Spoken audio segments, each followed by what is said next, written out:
إن الحمد لله نستعينه ونستغفره ونؤمن به ونتوكل عليه ونعوذ بالله من شرور أنفسنا ومن سيئات أعمالنا من يهده الله فلا مضل له ومن يضلل فلا هادي له أشهد أن لا إله إلا الله وأشهد أن محمدا عبده ورسوله أما بعد. Alhamdulillah, jamaah masjid yang dimuliakan Allah SWT,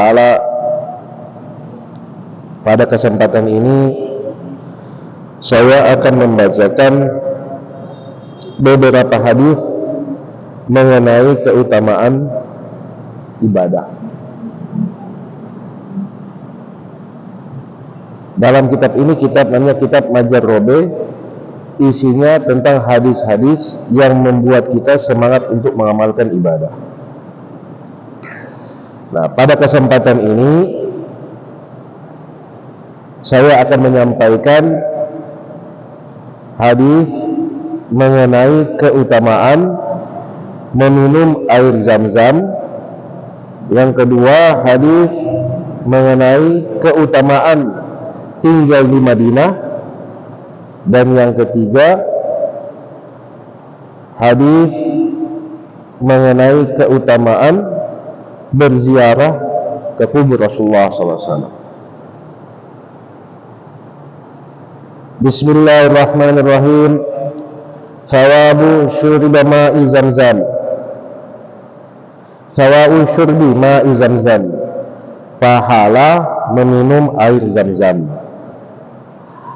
An Ibnu Abbas radhiyallahu anhuma qala Rasulullah sallallahu alaihi wasallam, ma'u Zamzam lima syurida lahu, in syaribtahu tastashfi syafaqallah, wa in syaribtahu li shibaika ashba'akallah, wa in syaribtahu li qad'i dhamaika qata'ahullah, wa in syaribtahu musta'idan a'adakallah. Dari Ibnu Abbas radhiyallahu anhu berkata, Rasulullah SAW bersabda, air Zam-Zam itu tergantung dari niat orang yang meminumnya. Kalau kamu meminumnya untuk minta kesembuhan, maka Allah akan sembuhkan kamu. Dan kalau kamu minum air Zam-Zam untuk mengenyangkan perut, maka Allah akan kenyangkan kamu. Dan kalau seandainya kamu meminum air Zam-Zam itu untuk menghilangkan haus, maka Allah akan hilangkan haus. Dan kalau kamu meminum air Zam-Zam itu untuk minta perlindungan kepada Allah, maka Allah akan berikan perlindungan kepada kamu.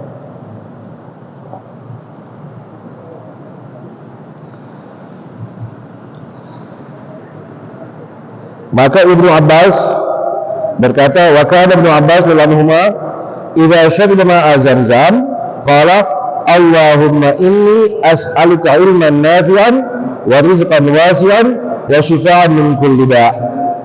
Maka Ibnu Abbas kalau beliau mau minum air Zam-Zam, beliau berdoa, Allahumma inni as'aluka ilman nafi'an, ya Allah, sesungguhnya aku meminta kepada Engkau ilmu yang bermanfaat, wa rizqan wasi'an, dan rizki yang luas, wa shifaan min kulli da', dan obat dari segala penyakit, kesembuhan dari segala penyakit. Maka memang air Zam-Zam ini sudah Allah gariskan menjadi air yang terbaik di antara air. Maka orang-orang yang haji, orang-orang yang umrah, yang pertama dicari itu, yang pertama dicari apa? Air Zam-Zam.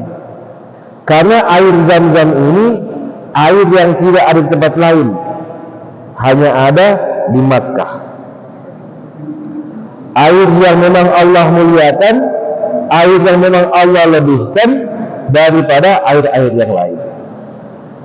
Maka sabda Rasulullah, kalau kita lihat air Zam-Zam ini, sejatinya dia adalah benda cair. Sejatinya dia adalah air. Yang fungsinya air itu selain menyegarkan badan ialah menghilangkan haus. Tapi khusus air Zam-Zam ini air yang bisa difungsikan sesuai niat orang yang meminumnya. Hasilnya air Zam-Zam itu cuma bisa menghilangkan haus karena dia air. Tapi kata Rasulullah bisa untuk yang lain-lain juga. Maka dalam kitab Hayatus Sahabah pernah sahabat Abu Dzar Al-Ghifari radhiyallahu an, beliau tidak makan selama 40 hari hanya meminum air Zam-Zam. Ini keutamaan yang Allah berikan kepada air Zam-Zam. Dan orang-orang yang meminum air Zam-Zam ini bukan cari airnya, tapi cari keberkahannya. Dan memang dalam air Zam-Zam itu sudah Allah letakkan keberkahan yang banyak. Air Zam-Zam itu Allah berikan kepada seorang nabi, mulai dari zaman dari Nabi Ismail yang menemukan air Zam-Zam itu Nabi Ismail alaihissalam. Kemudian dijaga sampai kepada zaman Rasulullah SAW dan dijaga oleh Allah sampai kepada zaman kita ini. Dan air Zam-Zam itu sudah diminum oleh beribu-ribu orang, berjuta-juta orang, mulai dari zaman Nabi Ismail sampai hari ini. Air Zam-Zam itu tidak pernah kering.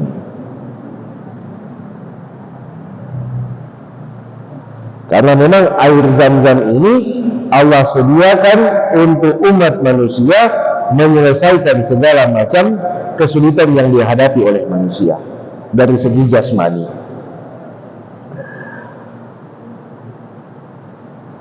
Wa an Jabir radhiyallahu anhu anna Rasulullah sallallahu alaihi wasallam qala ma'u Zamzam lima syuriba lahu. Air Zam-Zam tergantung orang yang meminumnya. Wa qala Hasan bin Isa maula Abdullah bin Mubarak ra'aitu ibn Mubarak dakhala Zamzam fastaqa balwan wastaqbala al-baita thumma qala Allahumma inna 'abdallahi ibn al-Mu'ammal haddatsani anna Abi Zubair al-Jabir anna Rasulullah sallallahu alaihi wasallam qala ma'u Zamzam lima syuriba lahu wa inni ashrabuhu li'adsi yaumil qiyamah. Ini bisa di dari Hasan bin Isa, budak dari Abdullah bin Mubarak, saya melihat Ibnu Mubarak masuk ke area air Zam-Zam. Kemudian dia mengambil air Zam-Zam satu ember dan beliau menghadap kiblat. Kemudian dia berkata, ya Allah, sesungguhnya Abdullah bin Mu'ammal menceritakan kepada saya dari Abu Zubair, dari Jabir, sesungguhnya Rasulullah SAW bersabda, air Zam-Zam ini tergantung niat orang yang meminumnya. Dan sesungguhnya aku meminum air Zam-Zam ini agar supaya saya tidak haus pada hari kiamat. Nah, ini pemahaman para sahabat. Pemahaman para sahabat mengenai hadis Rasulullah SAW, yang mana air Zam-Zam ini bukan hanya sekedar menghilangkan haus, tapi air Zam-Zam ini sesuai dengan niat orang yang meminumnya. Dan para sahabat paham, kesulitan manusia yang terbesar bukan saat ini. Kesulitan manusia yang terbesar ketika kita berada ketika terjadi kiamat, atau kesulitan kita yang terbesar ketika kita di padang mahsyar. Kesulitan kita juga yang terbesar ketika kita ditimbang oleh Allah SWT. Maka orang yang minum air Zam-Zam ini, maka kita niatkan apa saja masalah kita niatkan, ya Allah, saya niat minum air Zam-Zam ini untuk menghilangkan kesulitan-kesulitan saya, khususnya sekarang atau sampai hari kiamat nanti. Ini pemahaman para sahabat.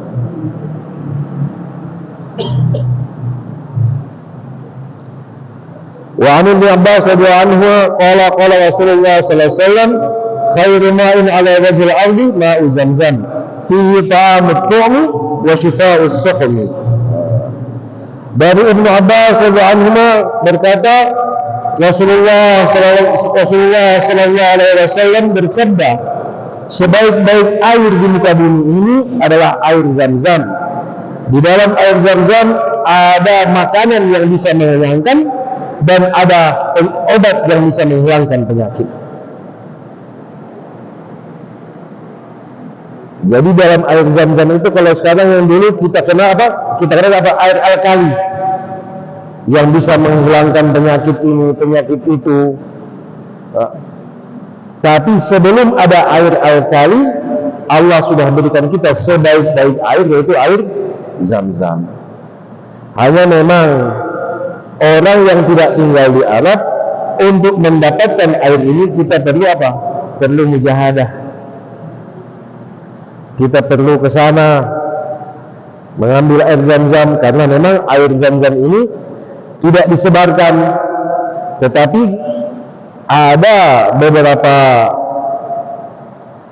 jual beli yang saya lihat di internet itu, ada yang sudah mulai menjual air Zam-Zam. Cuma harus diperhatikan apakah itu asli atau hanya sekedar label saja. Air Zam-Zam ini adalah air yang sangat mulia, yang Allah letakkan di tempat yang mulia, yang ditemukan oleh orang yang mulia, dan yang mengambil manfaat ada juga orang yang mulia, yaitu kita umat-umat Islam. Bukan hanya orang Arab yang bisa merasakan kenikmatan atau kemuliaan air Zam-Zam, tapi seluruh umat Islam yang ada di muka bumi bisa merasakan kenikmatan, keutamaan air Zam-Zam. Maka kalau kita lihat orang baru pulang umroh, kalau orang baru pulang haji, maka kita datang ke rumah dia, kita minta doa kepada dia, sebelum pulang kita minta air Zam-Zam. Karena air Zam-Zam ini bukan sekedar air. Bahkan ada Rasulullah katakan air Zam-Zam ini sumbernya itu dari sungai di surga. Maka air Zam-Zam itu tidak akan pernah kering. Air Zam-Zam itu ada orang haji baru-baru yang tahun ini itu waktu siang itu kurang lebih sampai 50 derajat, 40 sampai 50 derajat. Kalau itu panas itu terjadi di Indonesia ini sudah kemarau, sudah sulit mendapatkan air. Tapi posisi di sana ketika terjadi panas 40 sampai 50 derajat dengan jutaan orang yang memasuki tanah Arab, semua minum air Zam-Zam. Air Zam-Zam tidak pernah kering. Setelah orang haji diganti orang umrah. Orang umrah itu hari-hari, setiap hari ada yang masuk, setiap hari ada yang masuk. Berarti apa? Setiap hari ada yang minum air Zam-Zam. Orang-orang kalau umrah itu selalu beli botol kosong. Beli botol kosong, masuk di Masjid Haram atau Masjid Nabawi, di situ ada air Zam-Zam, itu botol kosong diisi air Zam-Zam. Supaya apa? Nanti kalau pulang ke hotel masih boleh minum air Zam-Zam. Air Zam-Zam sampai sekarang tidak pernah kering. Karena memang air Zam-Zam ini adalah air yang paling baik, air yang memang Allah sediakan sampai hari kiamat, tidak bakal kering. Bahkan seandainya mulai dari zaman Nabi Adam sampai manusia akhir zaman nanti, semua minum air Zam-Zam, air Zam-Zam tidak akan pernah kurang.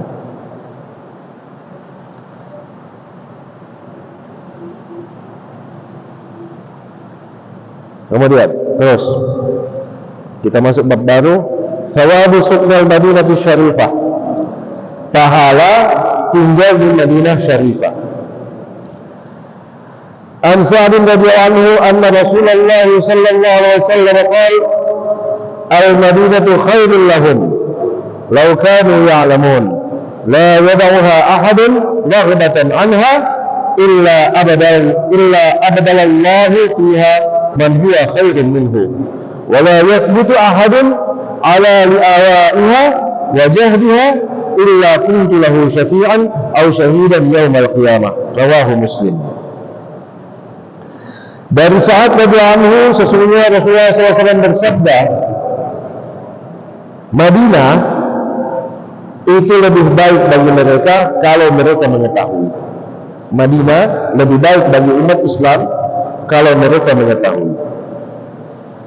Tidaklah seseorang meninggalkan Madinah karena tidak suka kepada Madinah, kecuali Allah akan menggantikan dia dengan orang yang lebih baik dari dia.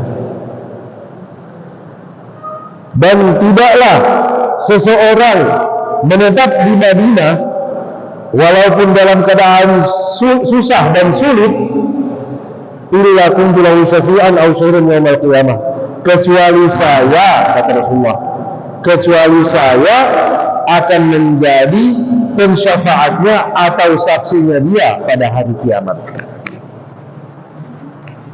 Ini fadilah orang yang tinggal di Madinah. Dan satu, Madinah ini, awalnya Madinah ini sebelum didatangi oleh Rasulullah SAW, Madinah ini namanya kota Yathrib.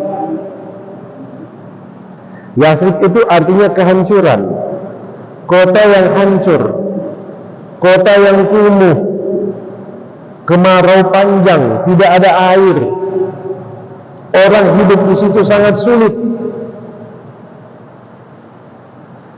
orang hidup di situ keras, kehidupan di situ keras. Tapi ketika Nabi SAW Allah perintahkan hijrah ke Madinah, maka Allah mulai merubah Madinah itu. Yang awalnya kehidupannya keras dengan sebab hidupnya agama, Madinah itu menjadi tempat yang layak ditinggali.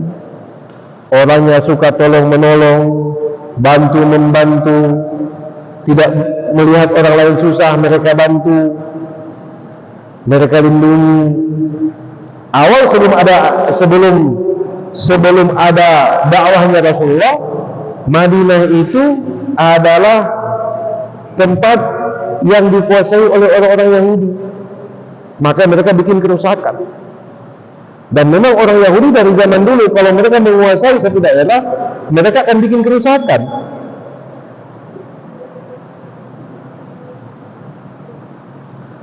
Maka ketika Rasulullah SAW pindah ke sana, maka Allah telah ubah tempat itu menjadi tempat yang sangat baik. Cuman kehidupan di sana Allah ubah suasananya, tetapi iklimnya tidak. Panasnya tetap panas, kesulitannya tetap kesulitan, tapi suasana orang di sana menjadi adem, menjadi enak. Maka Rasulullah bersabda, barang siapa yang meninggalkan Madinah karena tidak suka Madinah, maka Allah akan gantikan orang yang lebih baik dari dia. Dan barang siapa yang tinggal di Madinah, menetap di Madinah, dia menerima kesulitan dan mujahadahnya, maka saya nanti di hari kiamat akan memberikan syafaat kepadanya atau akan memberikan persaksian untuknya. Maka orang yang tinggal di Madinah, yang lahir di Madinah, yang menjadi penduduk Madinah, ini sudah orang-orang pilihan Allah. Karena di Madinah itu tidak boleh ada orang masuk selain orang Islam. Beda di Riyadh, beda di Jeddah. Riyadh, Jeddah, orang Islam, orang Kristen bisa masuk. Tapi khusus Madinah, Makkah, Madinah, orang selain orang Islam tidak boleh masuk. Bahkan Rasulullah pernah bersabda, ketika nanti Dajjal datang, Dajjal memberikan fitnah kepada umat seluruh alam, semua negara mendapatkan fitnahnya Dajjal, hanya dua kota yang Allah lindungi untuk tidak mendapatkan fitnah Dajjal, yaitu Makkah Al-Mukarramah dan Madinah Al-Munawwarah. Maka orang-orang yang menetap di Makkah dan menetap di Madinah, ketika Dajjal datang mereka tidak akan merasakan fitnah Dajjal. Karena fitnah Dajjal ini bukan sembarang. Fitnah Dajjal ini nanti dia akan datangi kubur kita, kubur orang-orang tua kita. Dia akan datangi kubur orang tua kita, dia akan jadikan kubur orang tua kita media memberikan fitnah kepada umat. Dia akan datang kepada kubur orang tua kita, ini kubur bapakmu, ini kubur ibumu. Dia mengaku sebagai Tuhan. Ini kubur bapakmu, ini kubur ibumu. Saya akan hidupkan mereka, kata Dajjal. Dan mereka akan memberikan persaksian kepada saya bahwa saya adalah Tuhan, kata Dajjal. Disaksikan kepada anak-anaknya, kepada pimpinan-nya. Maka Dajjal panggil apa? Jin kafir 2 orang. Yang mana jin kafir ini menyerupai rupa orang yang ada dalam kubur. Kemudian bilang, hai mayat, bangkitlah kamu. Hai manusia dalam kubur, bangkitlah kamu. Maka keluarlah 2 jin yang menyerupai ayah dan ibu mereka. Kemudian 2 jin ini mengatakan, benar, engkau adalah Tuhan kami, engkau adalah ini segala macam. Dipuji-puji Dajjal. Maka bagaimana turunan kita tidak akan terkena dengan fitnahnya Dajjal? Dia datang berapa? Tangan kanannya ada media berupa surga, tangan kirinya ada media berupa neraka. Kata Rasulullah, kalau kita masuk di tangan kanannya yang kelihatan seperti surga, itulah neraka. Dan kalau kita masuk di tangan kirinya yang kelihatan seperti neraka, itulah surga. Itu sabda Rasulullah. Kita belum melihat Dajjal, tapi kira-kira bagaimana kalau dia sudah datang ke kubur orang tua kita, kemudian orang tua kita yang jadi dalam kubur, ya, jin yang orang tua kita, kemudian dia mengatakan Dajjal begini, dia begini. Maka sangat banyak orang yang percaya kepada dia. Maka Rasulullah SAW bersabda, salah satu cara kita untuk menghindari fitnah Dajjal, setiap hari Jumat baca surah Al-Kahfi. Orang yang rajin baca surah Al-Kahfi, dia akan di kuburnya nanti kalau sudah meninggal tidak akan dijadikan media oleh Dajjal untuk melancarkan fitnah-fitnahnya. Ini kalau kita ingin terhindar dari fitnah Dajjal. Tapi khusus orang yang lahir di sana, di Madinah, di Makkah, yang tinggal di sana, maka mereka memang sudah dapat kemuliaan Allah. Mereka sudah dapat janji Rasulullah. Tempat yang mereka tinggal adalah sebaik-baik tempat di muka bumi. Terus apakah kalau kita tinggal di Madinah atau tinggal di Makkah, apakah kita tidak akan mendapatkan syafaat Rasulullah? Tidak. Syafaat Rasulullah itu akan beliau berikan kepada seluruh umatnya. Seluruh umatnya yang taat kepada Allah dan menghidupkan sunnah-sunnahnya. Umat-umatnya yang takwa kepada Allah. Karena tidak ada manusia yang tidak punya dosa. Sangat jarang. Karena yang maksum di dunia ini hanya Rasulullah SAW. Selain Rasulullah tidak mungkin atau tidak ada lagi yang dijaga langsung oleh Allah. Tetap ada maksiat.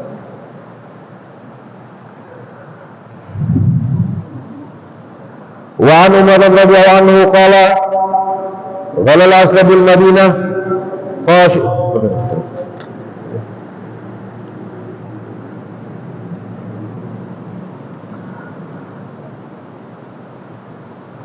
وخرج البيهقي بإسناده عن جابر بن عبد الله رضي عنهما قال رسول الله صلى الله عليه وسلم الصلاة في مسجدي هذا أفضل من 1000 صلاة فيما سواه إلا المسجد الحرام والجمعة في مسجدي هذا أفضل من 1000 جمعة فيما سواه إلا المسجد الحرام وشهر رمضان في مسجدي هذا أفضل من 1000 شهر رمضان فيما سواه إلا المسجد الحرام.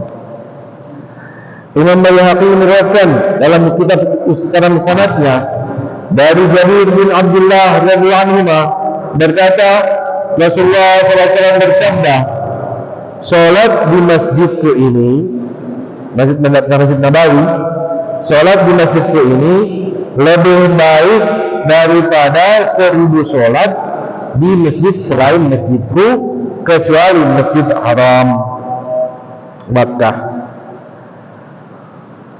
Dan salat Jumat di masjidku ini lebih baik daripada 1000 salat Jumat di selain masjidku ini kecuali Masjid Haram. Dan bulan puasa di masjidku ini lebih baik daripada 1000 bulan Ramadan di selain masjidku ini kecuali Masjid Haram.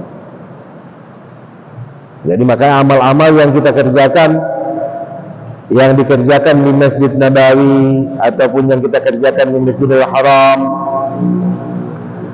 amal-amal yang kita kerjakan itu dilipat gandakan oleh Allah SWT. Apakah ini Allah tidak adil? Kenapa sholat di Mekah, sholat di Madinah, di Masjid Nabawi, kenapa pahalanya lebih besar daripada sholat di tempat-tempat lain? Apakah Allah tidak adil? Berarti kan orang-orang Makkah sama orang-orang Madinah pahalanya lebih banyak dari kita dong. Gitu.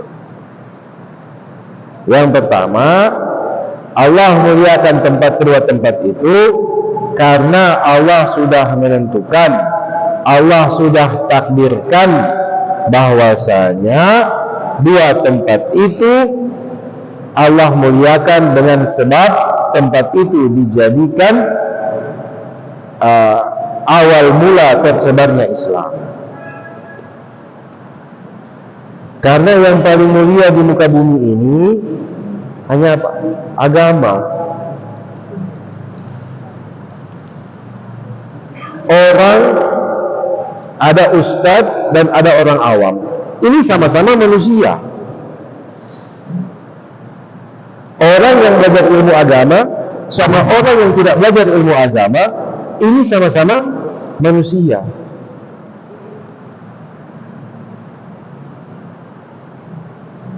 Cuman orang yang mempelajari ilmu agama, di dalam dunia ini ada ilmu agama. Ilmu agama ini yang membuat dia menjadi mulia dibanding orang yang awam. Yarfa'illahu alladhina amanu minkum walladzina utul ilma darajat. Allah sudah janji, yarfa'illahu alladhina amanu minkum, Allah akan mengangkat derajat orang-orang beriman dari kalangan kalian, walladzina utul ilma darajat, dan Allah akan mengangkat orang-orang yang mencari ilmu agama beberapa derajat. Itu sudah janji Allah. Maka ketika malaikat Jibril datang kepada Rasulullah, malaikat Jibril berkata, ya Rasulullah, mulia mana saya sama kamu? Kata Rasulullah, mulia saya, karena kamu diciptakan untuk melayani saya. Ya Rasulullah, mulia mana Quran sama kamu? Kata Rasulullah, mulia saya, karena Quran diciptakan, difirmankan oleh Allah dan diturunkan kepada saya. Kemudian Jibril kata, ya Rasulullah, mulia mana kamu dengan agama Islam? Kata Rasulullah, mulia Islam, karena saya ini diutus oleh Allah untuk menyebarkan agama Islam. Jadi manusia itu mulia, bukan manusia, seluruh alam ini, seluruh alam ini tidak Allah datangkan kiamat karena di alam ini masih ada agama. Masih ada orang yang mengucapkan Allah, Allah, Allah. Karena Rasulullah bersabda, dunia ini tidak akan dikiamatkan oleh Allah selagi masih ada yang mengucapkan Allah, Allah, Allah. Gitu. Dunia ini tetap akan Allah jaga selama masih ada hidup agama. Maka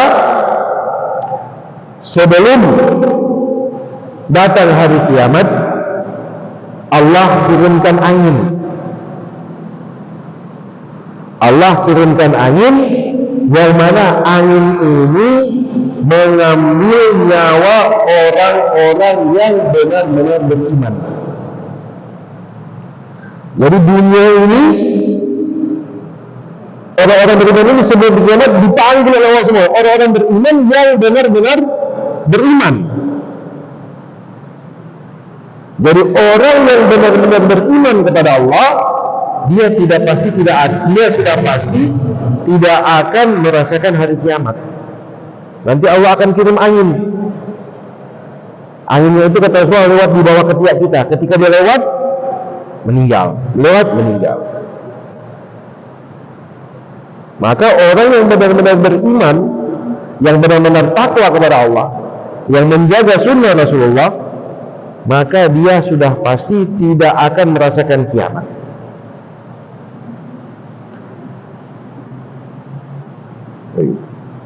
Dan orang yang meninggal di sana itu pilihan. Kita orang Indonesia. Kemudian apapun yang terjadi satu hal, mungkin kita pergi haji lah, atau kita pergi umroh lah, kemudian sampai sana kita meninggal, itu takdir Allah. Seperti almarhum Mbah Maimun, Kiai Haji Maimun Zubair.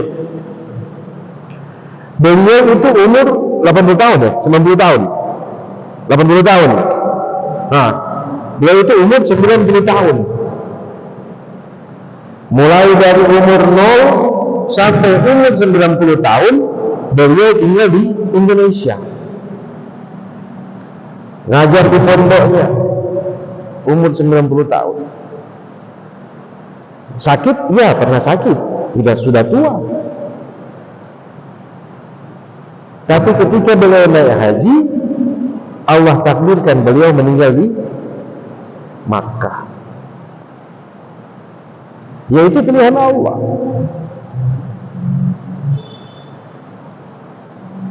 La tadri bi ayyi ardin tamut, kata Quran.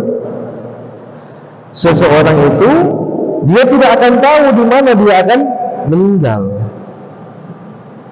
Bisa saja orang Mekah, orang Madinah, lahir di Mekah, lahir di Madinah,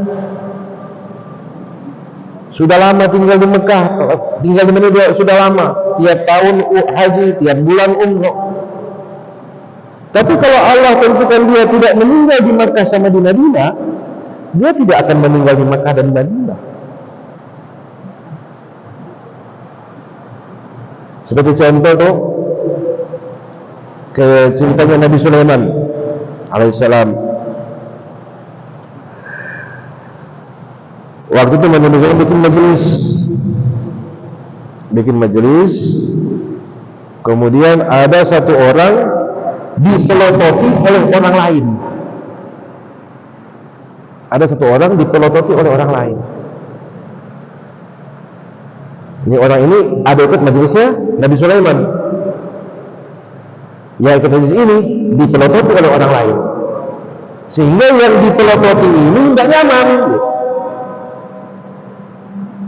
Selesai majelis, maka dia melapor. Yang dipelototi ini melapor. Nabi Sulaiman, saya kok nggak nyaman dengan orang itu. Itu siapa? Kata Nabi Sulaiman, itu malaikat maut. Ngotot kamu. Malaikat maut. lihat saya, iya. Maka langsung dia pergi, lari. Maka malaikat maut panggil, Nabi Sulaiman panggil malaikat maut. Israel, kenapa kamu dapati umat saya? Ya Rasulullah, ya Nabi Sulaiman, saya ini diutus oleh Allah untuk mencabut nyawa dia di tempat ini, tempat namanya tempat itu. Tapi kok saya datang dia di majelis kamu. Maka orang yang lari tadi itu diilhamkan oleh Allah lari ke tempat yang disuruh oleh Allah untuk cabut nyawa dia. Misal contoh, dia lari, Allah cabut nyawa dia di kampung Islam. Maka orang itu Allah ilhamkan lari ke kampung Islam, kemudian malaikat Israel datang ke kampung Islam dan cabut. Seperti itu. Jadi kita itu hidup di mana, kita itu lahir di mana, hidup di mana, tinggal di mana, mati di mana, itu sudah ada skenario-nya. Seperti itu. Jadi kalau memang kita orang Indonesia, tapi kalau Allah takdirkan kita meninggalnya di Makkah atau di Madinah, kita nggak akan meninggal. Ini walaupun Indonesia ini banjir bandang atau apa, kita nggak akan meninggal. Tapi berapa kali banyak orang datang ke Makkah, Madinah, ingin meninggal di sana. Ada orang seperti itu, ingin meninggal di sana. Tapi kalau memang walaupun dia sudah susah, contoh macam dia mau cium Hajar Aswad, ya, di Hajar Aswad itu kan sangat sulit. Orang yang bisa untuk cium Hajar Aswad sangat sulit, perlu fisik yang kuat dan tenaga yang kuat. Dia punya tenaga yang lemah, badannya enteng. Dia berusaha payah untuk cium Hajar Aswad. Kalau mati saya suka. Tapi kalau dia tidak ditakdirkan oleh Allah untuk meninggal di situ, maka dia tidak akan meninggal. Maka sangat beruntung orang yang Allah takdirkan tinggal di Makkah dan Madinah dan wafat di Makkah dan Madinah. Nah, kita sebagai umat Islam, kita kalau kita tidak bisa tinggal di sana, bagaimana kita sambungkan rohani kita dengan Makkah dan Madinah?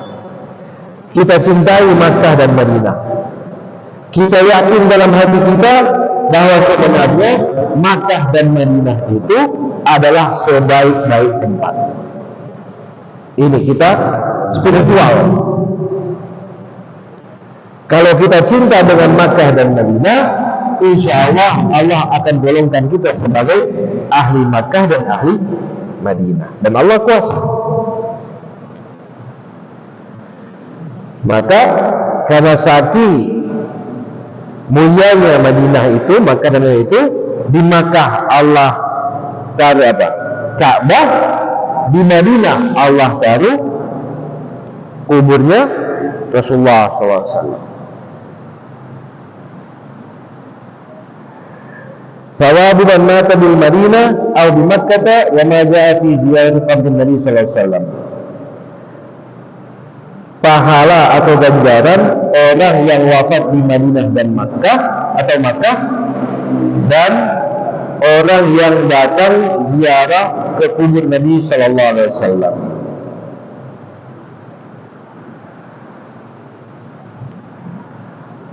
Wa ali Sumaitah imra'atu min Bani Laith radhiyallahu anha annaha sami'at Rasulullah sallallahu alaihi wasallam yaqul man istata'a minkum alla yamuta illa bil Madinah falyamut biha fa innahu man yamut biha tashfa' lahu aw tashhad lahu. Dari Sumaitah, seorang perempuan dari Bani Laith, sesungguhnya beliau telah mendengar Rasulullah SAW bersabda, barang siapa dari kalian yang sanggup untuk dia wafat, untuk dia tidak wafat kecuali dia wafat di Madinah, maka usahakan wafat di Madinah. kata Rasulullah. Barang siapa yang sanggup untuk wafat di Madinah, maka hendaknya dia berusaha untuk wafat di Madinah. Maka sesungguhnya barang siapa yang wafat di Madinah, maka Madinah akan memberikan syafaat kepadanya, atau Madinah akan memberikan persaksian untuknya. Keutamaan. وعن ابن عمر رضي الله عنهما أن رسول الله صلى الله عليه وسلم قال من استطاع أن يموت بالمدينة فليمت بها فإني أتشفع لمن يموت بها. Barang siapa yang sanggup untuk wafat di Madinah, maka hendaknya dia berusaha, maka sesungguhnya aku akan memberikan syafaat kepada orang yang wafat di Madinah.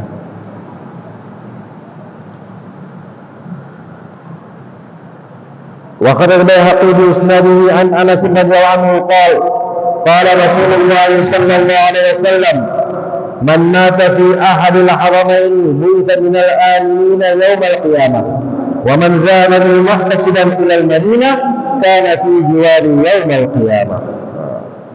Imam Baihaqi dalam sanadnya, dalam kitab isnadnya, beliau meriwayatkan dari Anas radhiyallahu anhu, sesungguhnya Rasulullah SAW bersabda, barang siapa yang meninggal, yang wafat di salah satu dua tanah haram, Makkah atau Madinah, bu'itsa minal aminina yaumal qiyamah, maka dia nanti akan dibangkitkan menjadi orang-orang yang aman pada hari kiamat. Wa man zarani muhtasiban ilal Madinah kana fi jiwari yaumal qiyamah, dan barang siapa yang berziarah kepadaku karena Allah, karena untuk mengharapkan pahala, maka orang yang berziarah kepadaku pada hari kiamat dia akan menjadi tetangga-tetanggaku, dia akan berada di samping.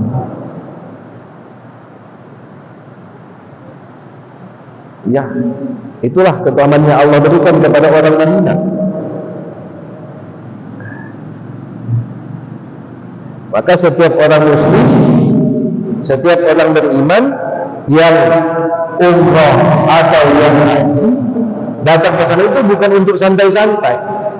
Datang ke sana untuk ziarah di ummahnya, datang ke sana untuk datang ke Baitullah. Dan memang sudah Allah tentukan seperti itu. Dan saking mulianya, ya, saking mulianya itu Makkah, maka naik haji itu Allah jadikan rukun Islam. Rukun Islam. Rukun Islam untuk orang yang mampu. Itulah indahnya Islam. Tidak memberikan beban kepada umatnya melebihi kekuatan umatnya. Karena liman istata ilaihi sabila. Naik haji bagi orang yang mampu menempuh jalan dari rumahnya sampai ke Baitullah. Kalau seandainya Allah tidak mengatakan liman istata ilaihi sabila, maka orang kaya mau miskin wajib naik haji. Tapi itulah indahnya Islam, agama Islam. Tidak pernah memberikan beban kepada umatnya melebihi kekuasaan umatnya. Wa kharaja aidan an rajulin min ali Amr min ali Umar an Umar radhiyallahu anhu qala sami'tu Rasulullah sallallahu alaihi wasallam yaqul man zara qabri aw qala man zarani kuntu lahu syafi'an aw shahidan wa man mata fi ahadil haramain ba'athahu Allah fil aminina yawmal qiyamah. Sama.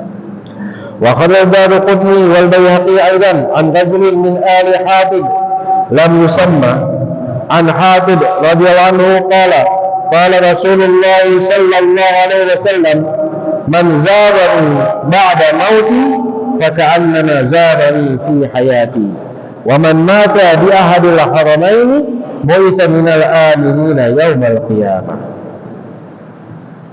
Dan Imam Daraqutni dan Imam Baihaqi meriwayatkan dari laki-laki yang tidak disebutkan namanya dari Hafidz radhiyallahu anhu berkata, Rasulullah SAW bersabda, barang siapa yang berziarah kepadaku sesudah wafatku, barang siapa yang berziarah kepadaku sesudah wafatku, maka seakan-akan dia ini berziarah kepadaku di masa hidupku. Jadi ya Rasulullah, kita datang ke sana, ya Rasulullah, kita kasih salam Rasulullah, itu dibalas oleh Rasulullah SAW. Maka itu kenapa mahalul qiyam kita berdiri. Kenapa waktu kita baca berjanji di mahalul qiyam kita berdiri? Karena di mahalul qiyam itu adalah syair yang untuk memuji-muji Rasulullah. Itu ada beberapa orang yang kasyaf, seringkali mereka lihat Rasulullah datang ketika mahalul qiyam.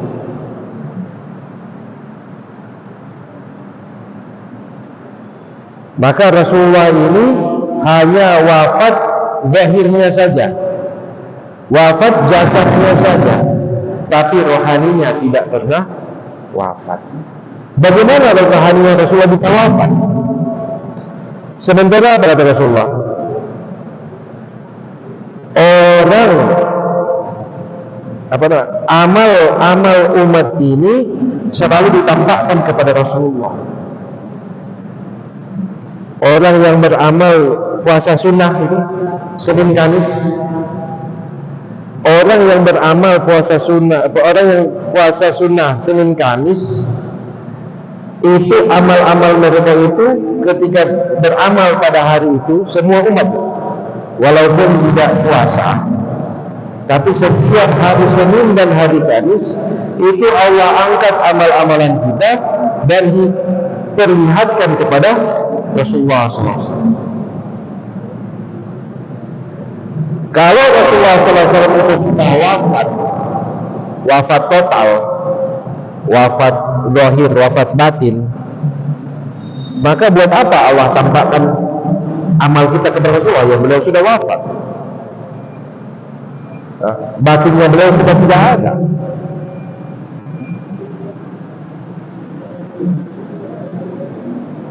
Maka ini keutamaan. Jadi kita, barang siapa yang berziarah ke kubur Rasulullah SAW sesudah wafatnya beliau, itu sama dengan orang yang ziarah kepada Rasulullah, bertemu langsung dengan Rasulullah.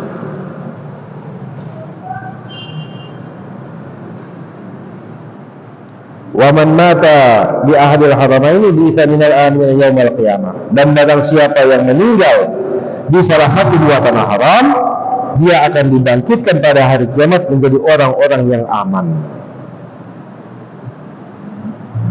Wa kharaja Daraqutni bi isnadihi an Abdullah bin Umar radhiyallahu anhuma an Nabi sallallahu alaihi wasallam qala, man zada qabri wajabat lahu syafa'ati.